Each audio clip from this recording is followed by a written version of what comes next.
성경은 우리 성도들에게 믿음이 무엇이며 또 믿음은 어떤 기능이 있고 믿음은 왜 중요한 것인지를 다양한 이미지와 또 이야기 방식으로 설명해 주곤 합니다. 그 가운데 히브리서 11장의 저자는 믿음을 바라는 것들이 실상이요 보지 못하는 것들이 증거라고 정의했습니다. 믿음은 바라는 것들의 실상이요 보지 못하는 것들이 증거라라고 하는 곳에 이 말씀 속에 믿음의 특징 4가지가 들어있다고 했죠. 믿음은 바라는 것입니다. 바라지만 믿음은 보이지 않습니다. 그럼에도 불구하고 실상이라고 하는데, 이 실상이라고 하는 말은 헬라어 말로 휘포스타시스인데 아래에 든다, 근거라는 말입니다. 하나님께서 우리가 바라고 보이지 아니하지만 그것을 확실하게 이루어진다고 하는 것을 근거를 두고 확신을 준다라는 뜻이 실상입니다. 그리고 증거라고 하는 말은 엘렌코스라고 하는 말인데요, 이 말은 어떤 사실을 확실하게 알 수 있도록 이해시키고 설득시키는 것이라고 여러 차례 반복해서 말씀드린 바가 있습니다. 그래서 이것을 믿음을 풀어서 정의하면, 믿음은 우리 성도가 바라는 것들에 대하여 하나님이 믿을 수 있는 근거를 주실 뿐만 아니라, 비록 그것을 보지 못한다고 해도 하나님이 성령을 통하여 믿어지게 하시고 설득해 주시는 하나님의 은혜라고 정의할 수 있습니다. 우리는 이 은혜를 다 받았습니다. 히브리서 저자는 이 정의를 예증하기 위해, 예를 들어서 증명해 주시기 위해서 구약 성경에 나오는 사람들의 믿음의 중요한 특징들을 예를 들어서 설명을 해주고 있습니다. 믿음의 사람을 한 사람 한 사람 소개할 때마다 그 사람의 스토리가 생각나게 하여서 믿음의 중요성과 그 믿음의 의미를 생각나게 만듭니다. 이러한 방식의 기록 방식을 비유법 가운데 하나인 인유법이라고 합니다. 인유법이라고 합니다. 인유법에 대하여 캠브리지 영어사전에 보면 이렇게 정의했습니다. 인유법은 특별한 일이나 사람이 생각나도록 말하고 쓰는 수사법이라고 했습니다. 특별한 어떤 사건이나 사람이 생각나도록 말하거나 쓰는 수사법이 인유법입니다.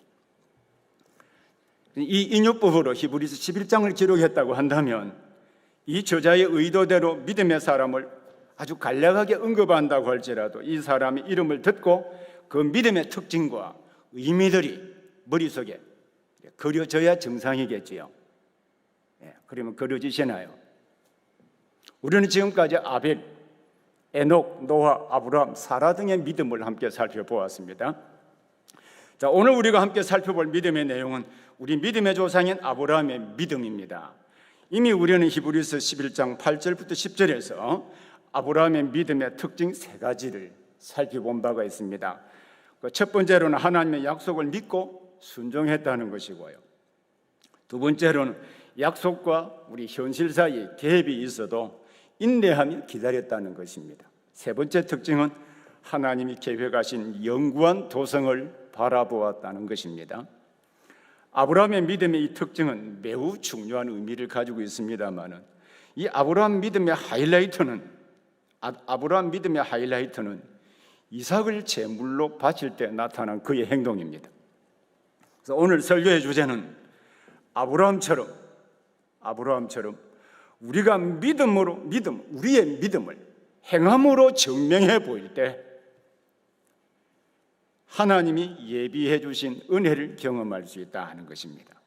오늘 설교의 주제는 아브라함처럼 우리의 믿음을 행함으로 증명해 보일 때 하나님이 예비해 주시는 은혜를 경험할 수 있다는 것입니다.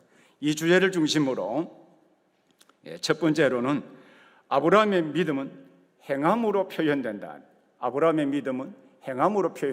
것이고, 두 번째로는 부활을 믿었다는 것을 살펴볼 것입니다.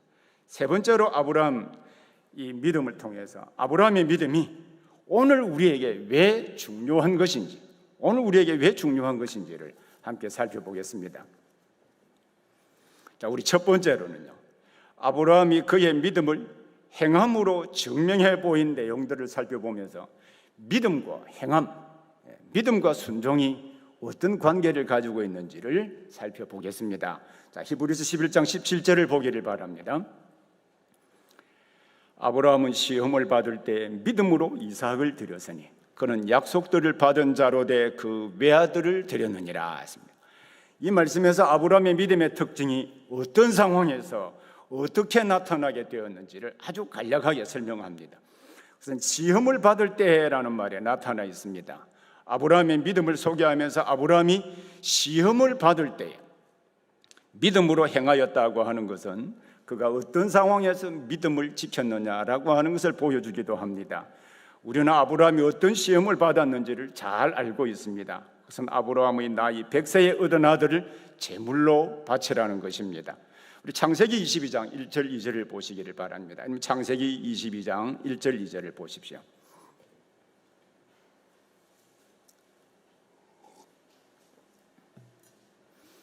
우리 함께 읽겠습니다. 그 일 후에 하나님이 아브라함을 시험하시려고 그를 부르시되 아브라함아 하시니 그가 이르되 내가 여기 있나이다. 여호와께서 이르시되 내 아들 내 사랑하는 독자 이삭을 데리고 모리아 땅으로 가서 내가 내게 일러준 한 산 거기서 그를 번제로 드리라. 아브라함이 시험을 받을 때 믿음으로 이삭을 제물로 바친 사건을 생각하기 전에 우선 하나님이 과연 우리를 시험하실 수 있느냐, 이 문제를 먼저 살펴볼 필요가 있습니다. 여러분, 하나님이 우리를 시험하실까요? 하지 않으실까요? 사실 이러한 질문을 하게 되는 것은 우리 신약 성경 야고보서 1장 13절의 말씀 때문이기도 합니다. 야고보서 1장 13절도 한번 찾아보시겠습니다. 야고보서 1장 13절 말씀입니다. 이 말씀도 우리 함께 같이 읽겠습니다. 시작. 사람이 시험을 받을 때에 내가 하나님께 시험을 받는다 하지 말지니 하나님은 악에게 시험을 받지도 아니하시고 친히 아무도 시험하지 아니하시느니라. 창세기 22장 1절에서는 하나님이 아브라함을 시험하시려고 라고 했고요, 방금 읽은 야고보서 1장 13절에서는 하나님은 아무도 시험하지 아니하시느니라 라고 했습니다. 그럼 이 두 개의 말씀, 이 두 개의 관계를 어떻게 이해를 해야 할까요? 사실 이것은 이 단어를 어떻게 번역하고 해석하느냐의 문제입니다. 창세기 22장 1절에 시험하다라고 하는 히브리어 동사가 나사인데 이 단어를 헬라어로 번역한 70인에게 페일라조인데요. 이 야고보서와 예수님이 우리 주기도문에서 보면 시험에 들게 하지 마옵시고 가르쳐 주셨잖아요. 이 시험 역시 페일라조입니다. 페일라조. 이 단어는 긍정적인 의미에서는 시험하다, 영어로 말하면 테스트라고 번역할 수 있습니다. 그리고 또 이 단어는 유혹하다, 소위 tempt라고 하는 단어로도 번역이 가능합니다. 그러면 이 둘 중에 어떤 것을 선택하느냐 문제는 무엇이 결정할까요? 우리나라 말에도 동일한 단어의 의미를 결정하는 요소는 문맥입니다. 마찬가지로 동일한 단어라 할지라도 이 의미를 결정하는 중요한 요소는 문맥입니다. 문맥이 의미를 결정하는 제일 중요한 요소입니다. 야고보서 1장 14절에서 오직 각 사람이 시험을 받는 것은 자기 욕심에 끌려 미혹됨이니라고 했습니다. 그래서 야고보서 1장 13절에 유혹하다라고 번역해야 맞습니다. 그리고 여러 권위 있는 영어 번역 성경에서 모두 다 유혹하다라고 번역했습니다. 그러므로 하나님은 시험하십니다. 모세가 하나님이 이스라엘 백성을 광야로 인도하신 일에 대해서 신명기 8장 2절에도 보면요, 내 하나님 여호와께서 이 40년 동안에 내게 광야길을 걷게 하신 것을 기억하라. 이는 너를 낮추시며 너를 시험하사 내 마음이 어떠한지 그 명령을 지키는지 지키지 않는지 알려 하심이라 라고 하셨습니다. 하나님이 시험하십니다. 참고적으로 야고보서 1장 2절부터 4절의 시험이라는 단어는 유혹이 아니고 시험 또는 시련이라고 번역을 해야 합니다. 너희의 믿음이 시련이 인내를 만들어내는 줄 너희가 알미라. 13절 14절에서는 유혹입니다. 결국 그 의미를 결정하는 제일 중요한 요소는 문맥입니다. 하나님은 우리 믿음을 시험하시기 위하여 여러 가지 방법들을 사용하십니다. 아브라함의 경우에 그의 믿음을 시험하시기 위하여 100세에 얻은 아들 이삭을 바치게 하셨습니다. 창세기 22장 1절에 보면 그 일 후에 하나님이 아브라함을 시험하시려고 그를 부르시래라고 하였습니다. 아브라함은 이 하나님 말씀을 듣고 그럼 어떻게 반응했을까요? 22장 3절을 또 함께 보기를 바랍니다. 22장 3절 우리 함께 읽겠습니다. 아브라함이 아침에 일찍이 일어나 나귀의 안장을 지우고 두 종과 그의 아들 이삭을 데리고 번제의 설나무를 쪼개어 가지고 떠나 하나님이 자기에게 일러주신 곳으로 가더니, 아브라함은 하나님이 말씀하신 대로 행하기 위해서 아들 이삭을 번제로 드리기 위해 하나님이 일러주신 곳으로 떠났습니다. 하나님이 아브라함에게 일러준 곳은 후에 솔로몬이 성전을 세운 곳, 곧 모리아산입니다. 이 일에 대하여 히브리서 저자는 히브리서 11장 17절에서 아브라함은 시험을 받을 때 믿음으로 이삭을 드렸으니 저는 약속을 받은 자로 돼 그 외아들을 드렸느니라 라고 하였습니다. 하나님의 아브라함에게 100세에 얻은 아들 이삭을 제물로 바치되 그것도 번제로 드리라고 했습니다. 여러분, 번제가 어떻게 드리는 제사인지 아십니까? 여러분, 레위기서 1장을 한번 찾아보겠습니다. 레위기 1장 6절부터 9절 말씀을 함께 보시기를 바랍니다.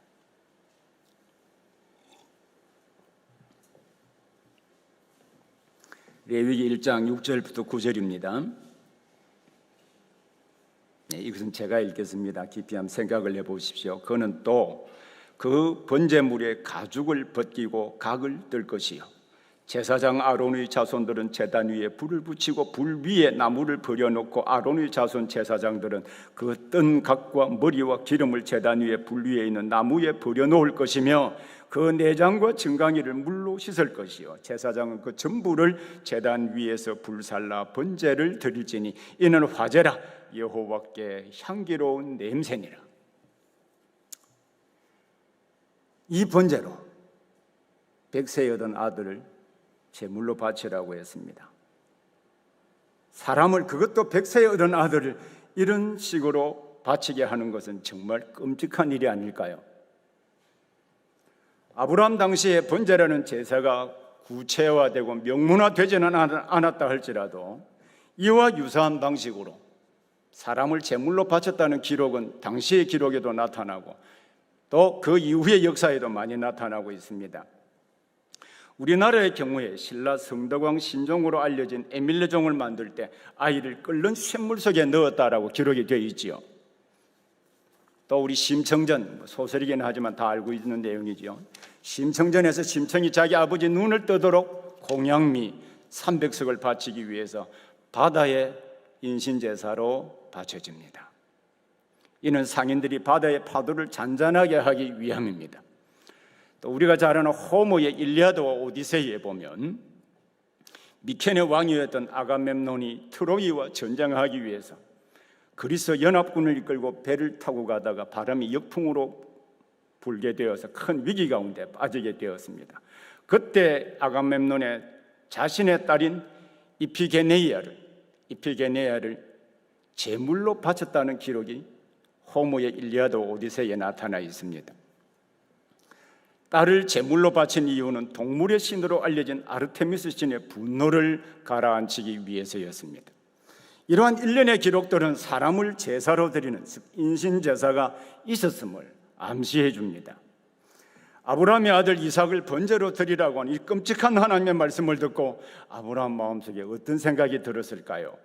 성경이 아브라함의 심리를 묘사하고 있지 않기 때문에 심리를 유추하여 해석해서는 안 됩니다. 사람의 심리는 사람마다 느끼는 감정이 다를 뿐만 아니라 그때 성경의 인물의 심리를 설명하려고 한다면 결국 자기의 심리 이해를 가지고 설명하기 때문에 하나님의 말씀이 자기의 생각으로 둔갑될 위험에 처하게 되는 것입니다. 이러한 방식을 심리적인 해석이라고 하는데 성경이 심리를 구체적으로 묘사하지 않는다면 절대로 해서는 안 됩니다. 아브라함에게 이 시험은 매우 어려운 것이었을 것입니다. 이삭이 어떤 아들인지 여러분 잘 알고 있지 않습니까? 이삭은 하나님께서 아브라함에게 자손을 주시겠다고 하신 그 약속에 따라서 받은 아들입니다. 히브리서 저자는 이 아들에 대하여 히브리서 11장 18절에서 바로 창세기 21장 12절의 말씀을 인용하여서 그에게 이미 말씀하시기를 내 자손이라 칭할 자는 이삭으로 말미암으리라 하셨으니라고 하였습니다. 이 말씀의 가장 중요한 의미는 아브라함이 제물로 바쳐야 될 이삭은 하나님께서 그에게 자손을 주시겠다고 약속하시고 그 약속에 따라서 받은 아들 이삭이라는 것입니다.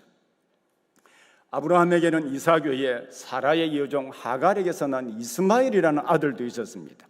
그리고 아브라함의 후처가 있었다는 사실 다 알죠. 아브라함의 후처 그두라에게서 시므란, 욕산, 무단, 미디안, 이스박과 수아라고 하는 아들도 낳은 바가 있습니다. 그런데도 내 자손이라 칭할 자는 이삭으로 말미암으리라 라고 하셨습니다.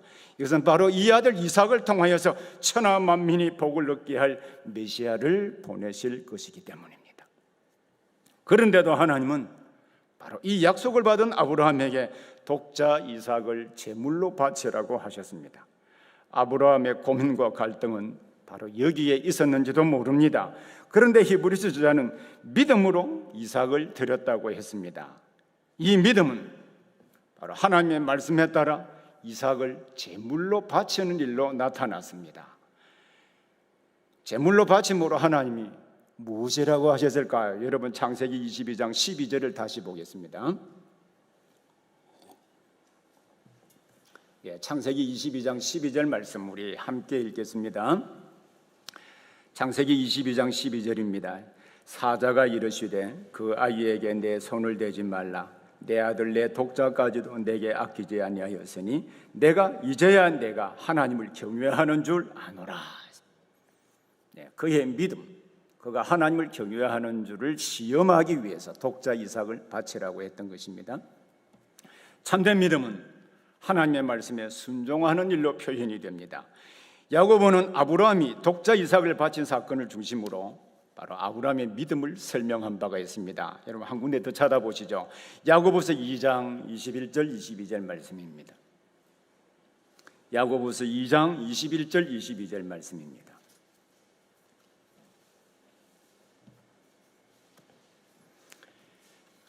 이 말씀도 우리 함께 같이 읽겠습니다. 시작. 우리 조상 아브라함이 그 아들 이삭을 제단에 바칠 때 행함으로 의롭다 하심을 받은 것이 아니냐. 내가 보거니와 믿음이 그의 행함과 함께 일하고 행함으로 믿음이 온전하게 되었느니라. 오늘날 믿음과 행함의 관계를 논의할 때 항상 믿음과 행함은 서로 상반되는 개념으로 이해하려는 경향들이 있습니다. 그 이유는 우리가 구원받은 것은 믿음으로 받는 것이지 행함으로 받는 것이 아니라고 하는 잘못된 인식 때문입니다. 물론 우리가 구원받게 되는 것은 우리의 행위 때문이 아니고 오직 예수 그리스도를 믿는 믿음 때문인 것은 틀림없는 사실입니다.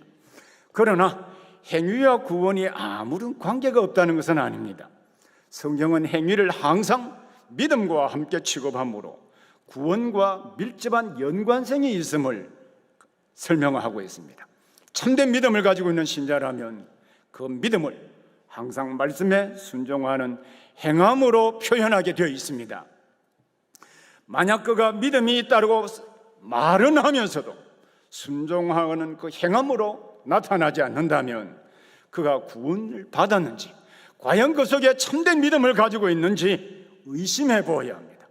참된 믿음은 말씀에 순종함으로 표현되기 때문입니다. 우리의 믿음 생활에 있어서 교리적인 지식을 이해하는 것은 매우 중요한 일입니다. 이러한 지식이 없이 믿는 것은 맹목적이고 광신적입니다. 하지만 우리 역시 예외도 아니죠. 우리 국민 배우 이순재 씨가 라이나 생명보험 광고에서 묻지도 따지지도 않는다는 말처럼 오늘날 교회 강단에서 잘못된 설교와 가르침에도 묻지도 따지지도 않습니다. 이것은 맹목적이고 광신적입니다. 하지만 저는 이 맹목적이고 광신적인 믿음보다도 더 위험한 것이 있다고 생각합니다. 그것은 성경의 교리적인 지식을 알고 실천하지 않는 것입니다. 이 일은 왜 맹목적이고 광신적인 것보다 더 나쁘고 위험한 것인가? 그 이유는 자기가 알고 있는 지식으로 모든 것을 판단하려고만 하고 그 지식에 따라 행하지도 않고 행하려고 하는 사람들의 헌신조차도 막는 결과를 오늘날 교회 안에 비일비재에 나타나고 있기 때문입니다. 그래서 우리가 믿음에 관하여 알아야 할 것은, 믿음은 단순한 교리적인 지식을 믿는 것만이 아니라 그 교리적인 지식에 따라 행동하는 것이 참된 믿음이요 구원하는 믿음이라는 것입니다. 아브라함의 믿음이 독자 이삭을 바치는 외적인 행함으로 나타났다고 하는 이 사실을 꼭 기억하기를 바랍니다. 여러분이 믿음을 가지고 있다고 할 때 그것이 참인지 거짓인지는 행함으로 증명됩니다. 우리 한국교회에 많이 알려져 있는 존 스토튼 목사님은 그리스도인의 사고 활용과 성숙이라고 하는 매우 좋은 책에서 우리가 지성을 활용하여 성경의 교리적인 지식을 알아야 한다는 사실을 많이 강조했습니다. 하지만 이러한 지식이, 교리적인 지식이 예배 생활과 믿음 생활과 거룩한 생활과 봉사 생활로 나타나지 않는다면 참된 지식이 아니라고 말했습니다. 믿음은 반드시 행함으로 표현이 되어야 합니다. 이것이 아브라함 믿음의 첫 번째 특징입니다. 그러면 아브라함 믿음의 두 번째 특징은 무엇일까요? 그것은 부활을 믿는 믿음입니다. 만약에 하나님이 약속으로 주신 아들 이삭을 데려가신다면 하나님께서 약속하신 대로 아브라함의 자녀가 하늘의 별들처럼 바닷가의 모래알처럼 어떻게 많아질 수가 있겠습니까? 아브라함이 독자 이삭을 바치라고 하는 그 명령에 순종할 수 있었던 근거는 하나님이 그를 다시 살리실 것이라는 믿음 때문입니다. 여러분 히브리서 11장 19절을 다시 보겠습니다. 히브리서 11장 19절, 그가 하나님이 능히 이삭을 죽은 자 가운데서 다시 살리실 줄로 생각한지라. 비유컨대 그를 죽은 자 가운데서 도로 받은 것이니라. 아브라함은 이삭을 데려가신다고 할지라도 하나님께서 능히 그를 다시 살리실 줄로 생각하였습니다. 여러분 여기 생각하다라고 하는 말이 밑줄을 한 3번 그어 놓으시죠. 이 생각하다라고 하는 말은 정말 의미가 있는 단어이거든요. 헬라어 성경에 로기조마이인데요. 이 로기조마이의 명사형이 로고스입니다. 로고스, 말씀 또는 진리 또는 논리라는 말이죠. 그래서 논리적으로라는 말을 로지컬이라고 말하지 않습니까? 이제 로기조마이라는 이성적이고 논리적인 추론의 결과로 간주하다, 인정하다, 믿는다라는 말입니다. 이 생각하다는 말은요, 이성적이고 논리적인 추론의 결과로 간주하다, 인정하다, 믿는다라는 뜻입니다. 이 말씀이 의미하는 것은 아브라함은 하나님께서 이삭을 다시 살려주실 것을 논리적이고 이성적인 추론의 결과로 믿었다는 것입니다. 아브라함은 하나님이 그의 믿음을 시험하실 때 약속을 받은 이후에 25년 뒤에 아들을 주신 하나님을 깊이 숙고해 본 결과 그의 약속을 통하여서 메시아를 보내어 천하 만민이 구원해 주셨다는 이 사실을 다시 알게 되었습니다. 특히 아브라함은 하나님께서 죽은 자를 다시 살리시는 능력이 있는 줄을 묻지도 않고 따지지도 않고 믿은 것이 아니라 이성적이고 논리적으로 추론한 결과로 믿었습니다. 아브라함의 믿음의 위대함은 바로 여기에 있습니다. 그는 하나님이 주신 약속의 자녀를 바치게 된 것은 하나님이 만약에 그를 데려가신다 할지라도 능히 다시 살리실 줄을 믿었기 때문입니다. 아브라함의 믿음은 아브라함이 이삭을 제물로 바치기 위하여 그의 종들과 함께 갈 때 한 마을 가운데서도 잘 나타나 있습니다. 여러분 창세기 22장 5절을 다시 한번 같이 읽겠습니다. 창세기 22장 5절입니다. 이 말씀 같이 읽겠습니다. 이에 아브라함이 종들에게 이르되 너희는 나귀와 함께 여기서 기다리라. 내가 아이와 함께 저기 가서 예배하고 우리가 너희에게로 돌아오리라 하고. 자, 우리 아이와 함께 저기 가서 예배하고 종들을 남겨두고요, 우리가 아브라함과 이삭이 너희에게로 돌아오리라 라고 했습니다. 만약에 번제로 드린다면 우리가라는 용어를 사용할 수 있을까요, 없을까요? 여기서 예배하고 우리가 너희에게로 돌아오리라 라고 했는데, 이 말씀의 의미는 아브라함이 하나님께 경배를 드린 이후에 이삭과 함께 다시 돌아오겠다는 뜻입니다. 물론 이 말은 모리아산으로 올라갈 때 그의 종들에게 당연하게 할 수 있는 말이라고 생각할 수도 있습니다. 그러나 우리가 히브리서의 말씀을 볼 때 이 말이 이삭을 제물로 바친다고 할지라도 하나님께서 능히 죽은 자 가운데서 다시 살려주실 줄을 믿었기 때문에 바로 이 말을 할 수 있었다라고 이 신약 성경에 이 히브리서 저자가 이해했다고 하는 것을 알 수 있습니다. 아브라함은 하나님께 드리려고 하는 아들 이삭을 하나님께서 다시 살리실 것을 확신하고 있었습니다. 이것이 아브라함이 가지고 있었던 믿음의 두 번째 특징입니다. 우리가 믿어야 할 믿음의 내용 가운데 중요한 것은 하나님을 인격적으로 신뢰하는 것입니다. 참된 믿음은 하나님을 아는 지식에 근거해 있어야 합니다. 이 지식을 논리적이고 이성적으로 깊이 숙고해 보아야 합니다. 자, 우리가 고백하고 있는 웨스트민스터 소교리 문답 사문에 우리가 믿는 하나님이 어떤 분으로 믿어야 하는지를 이렇게 말했습니다. 자, 웨스트민스터 소교리 문답 사문 앞에 보이시죠? 영어는 읽지 마시고 다 같이 함께 읽겠습니다. 시작. 하나님은 영이신데 그분의 존재와 지혜와 능력과 거룩과 공의와 선하심과 진실하심이 무한하시며 영원하시고 불변하십니다. 자, 이 말의 뜻은, 제가 영어로 써놓은 이유는 이 말의 뜻은 이런 것입니다. 하나님은 영이신데요, 그분의 존재가 무한하고 영원하고 불변하십니다. 그분의 지혜가 무한하고 영원하고 불변합니다. 그분의 능력이 무한하고 영원하고 불변합니다. 그분의 거룩이, 그분의 공의가, 그분의 선하심과 그분의 진실하심이 무한하고 영원하고 불변하십니다. 이해되셨지요? 우리가 여러 가지 시험을 만나 의심과 두려움으로 우리를 짓누를 때 우리가 섬기는 이 하나님을 논리적이면서도 이성적으로 숙고하면서 인격적으로 신뢰해야 합니다. 그래서 우리는 소교리 문답을 통하여 우리가 섬기는 하나님이 어떤 분이신지 분명하게 정의를 하고 그 정의를 계속적으로 반복하는 것은 바로 거기에 이유가 있습니다. 우리가 어떤 상황 가운데서도 하나님의 말씀에 순종할 수 있는 힘은 이 하나님의 존재와 지혜와 능력과 거룩과 공의와 선하심과 진실하심이 무한하시며 영원하시고 불변하신 이 하나님이신 것을 이성적이고 논리적으로 숙고하며 믿을 때 나오는 것입니다. 하나님은 능치 못할 일이 없다고 하는 사실을 여러분 인정하기를 바랍니다. 아브라함은 비록 이삭이 죽는다고 할지라도 하나님의 능력으로 이삭을 다시 살리실 줄로 간주하고 바쳤습니다. 이것이 아브라함이 가지고 있었던 믿음의 두 번째 특징입니다. 사실 우리가 믿음으로 하나님 말씀에 순종할 때 하나님이 어떻게 응답해 주시고 어떻게 해결해 주실 것인지 알지 못합니다. 하지만 하나님의 능력을 바라보고 기도하며 기다릴 수밖에 없습니다.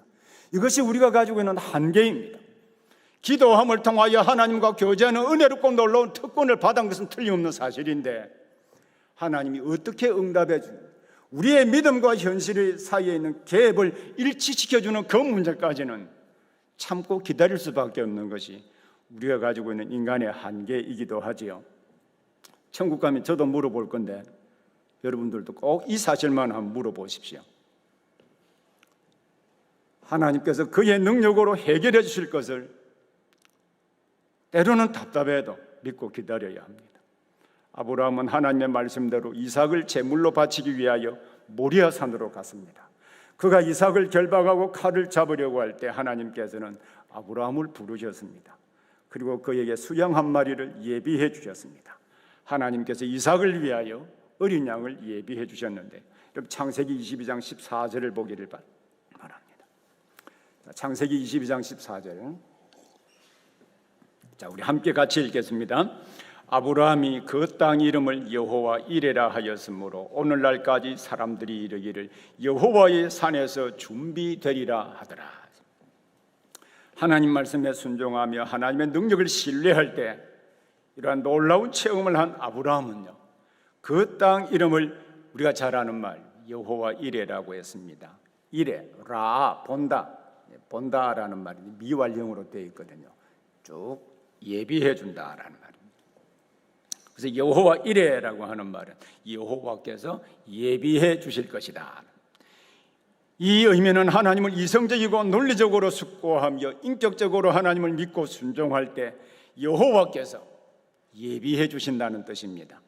우리가 믿음으로 살아갈 때 순종하지 못하는 이유는 하나님에 대하여 이성적이고 논리적으로 생각하기보다는 세상적으로 계산하는 일에 너무 빠르기 때문입니다. 세상적인 계산법은 하나님의 말씀대로 행하면 어떤 일이 일어날까? 혹시나 잘못되지는 않을까? 이렇게 염려하게 됩니다. 그래서 하나님 말씀에 따라 온전히 순종하지 못하게 만듭니다. 하나님 말씀에 순종한다는 것은 하나님께 자신의 삶 전부를 맡기는 것을 의미합니다. 하나님께 모든 것을 맡기는 것을 사실 두렵지요. 저도 두려운데 아브라함이 하나님께서 능히 다시 살리실 것을 이성적이며 논리적으로 숙고한 이후에 믿고 나아갈 때 하나님이 재물을 준비해 주셨습니다. 오늘날 우리도 하나님 말씀에 순종하여 행동으로 옮길 때 하나님께서 예비해 주시는 것을 보게 될 것입니다. 이것이 여호와 이레의 신앙입니다. 하나님께서 모든 것을 예비해 주신다는 믿음이 오늘 우리 모두에게 매우 중요합니다. 이제 세 번째로 우리의 아브라함의 믿음이 왜 우리 모두에게 중요한가? 아브라함의 믿음이 왜 우리에게 중요한지를 살펴보겠습니다. 그 중요성은 히브리서 11장 11절 하반절에 11장 19절 하반절에 기록이 되어 있습니다. 그가 하나님이 능히 이삭을 죽은 자 가운데서 다시 살리실 줄로 생각한지라 비유컨대 그를 죽은 자 가운데서 도로 받은 것이니라. 사실 원문은 죽은 자 가운데서라는 말이 없습니다. 비유컨대 그를 도로 받은 것이니라.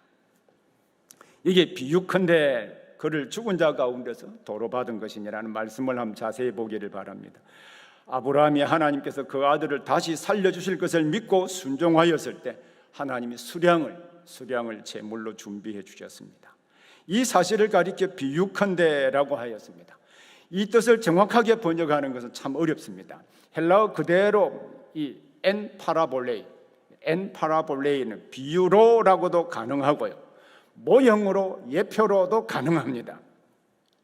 그래서 영어 번역 성경 가운데 굉장히 보수적인 번역으로 알려진 NASB 영어 성경은 모형으로라고 번역을 했습니다. 예표로라고도 번역 가능하죠. 이 번역의 모호함 때문에 어떤 사람은 이삭을 대신하여 제물로 바쳐진 수양이 예수님을 예표하는 것으로 보기도 합니다. 물론 이러한 해석도 가능합니다. 특히 이삭을 제물로 바치라고 한 장소가 훗날 솔로몬이 성전을 건축한 장소인 것을 고려해 보면 분명 가능한 해석입니다. 그러나 여기에는 또 다른 의미도 있습니다. 비유로 또는 모형으로 예표로라고 하는 말은 아브라함뿐만 아니라 모든 시대의 성도들에게도 일어날 수 있는 예표적인 모델로 보여주었다는 뜻입니다. 우리가 잘 아는 이어령 교수가 자기 딸 때문에 복음을 받아들이고 회심의 체험을 하게 되지요. 이 이어령 교수가 회심하고 난 이후에 선책 가운데 한 권이 의문은 지성을 낳고 믿음은 영성을 낳는다. 꼭 사서 한번 여러 번 반복해서 읽어보시면 성경을 읽는 데 매우 큰 도움을 얻으리라고 생각을 합니다. 의문은 지성을 낳고 믿음은 영성을 낳는다라는 책에 이러한 종류의 비유를 이렇게 정의했습니다.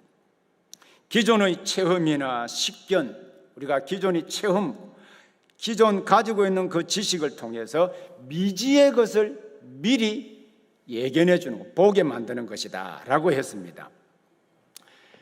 이 정의에 따라 풀어보면 아브라함이 믿음으로 순종할 때 수량을 예비해 주신 것을 통해서 장차 그를 믿고 순종하는 사람들에게 일어날 일들을 예시적으로 보여준 것이라고 정의할 수 있습니다.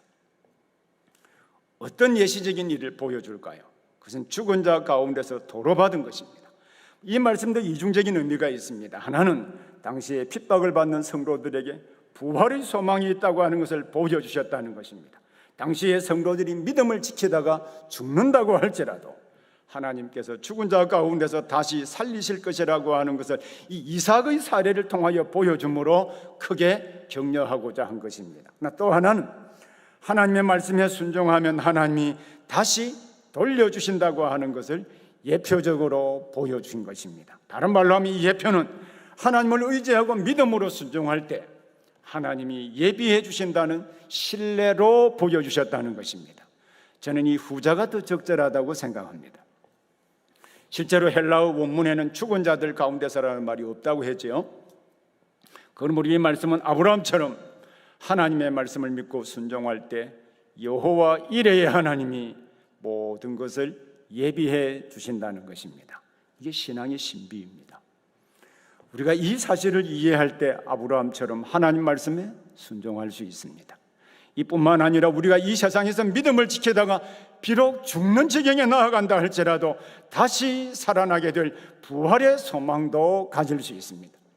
왜냐하면 하나님은 아브라함 이삭을 바칠 때 다시 돌려주신 이 사건을 통하여서 그를 믿고 순종하는 자에게 그 뒤의 역사에서도 계속해서 일어날 수 있는 이름을 우리에게 가르쳐 주셨기 때문입니다. 자, 오늘 우리가 살펴본 아브라함 믿음의 첫 번째 특징은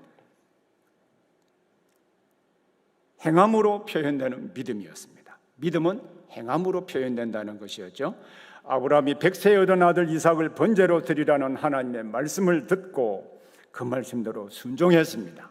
이를 통하여 참된 믿음은 행함으로 나타나야 하고, 행함은 그가 참된 믿음을 가지고 있다라고 하는 정명적인 행동이라는 사실도 우리가 알게 되었습니다. 여러분이 참으로 구원받은 믿음을 가지고 있다면 반드시 행함으로 표현이 되어야 합니다. 아브라함의 믿음의 두 번째 특징은 부활을 믿는 믿음이었습니다. 아브라함은 약속을 받은 자로서 하나님이 약속하신 대로 주신 이삭을 바쳐도 죽은 자 가운데서 다시 살리실 것을 이성적이고 논리적으로 추론한 결과로 믿었습니다. 과거에서부터 지금까지 하나님이 인도해 주시고 약속을 주신 그 하나님께서 만약에 이삭을 제물로 바친다 할지라도 다시 살리실 것을 믿었다는 뜻입니다. 그가 믿고 순종할 때 하나님이 이삭 대신에 다른 제물을 예비해 주시는 것을 보고 그곳 이름을 여호와 이레라고 하였습니다. 저는 우리 교회 성도들도 믿고 순종함으로 여호와 이레의 하나님을 모두 다 체험해 보기를 바랍니다. 우리가 이 본문을 살펴본 것처럼 아브라함의 이 경험을 당시의 성도들만이 아니라 우리도 경험할 수 있음을 가르치기 위하여 아브라함의 믿음 이야기를 예시적인 비유로, 예시적인 예표로 주셨기 때문입니다. 저는 우리 교회 성도들이 어떤 문제로 시험을 받고 있는지, 아니면 어떤 문제로 갈등하고 힘들어하는지 모릅니다. 저도 지금 여러 가지 문제로 힘겨운 싸움을 사실 하고 있습니다. 그러나 아브라함의 하나님이 우리의 하나님이시고 여호와 이레의 하나님이시라고 한다면 우리가 믿고 순종할 때, 예를 들면 예배하는 일, 봉사하는 일, 성경 읽는, 기도하는 일, 가난한 자들과 진심으로 삶을 나누고 그의 이웃이 되어주는 일 등을 할 때 하나님이 아브라함에게 수량을 예비해 주셨던 것처럼 저는 우리에게도 반드시 좋은 것으로 예비해 주신다고 믿습니다. 여러분에게 이 신비한 은혜가 있기를 바랍니다. 기도하겠습니다.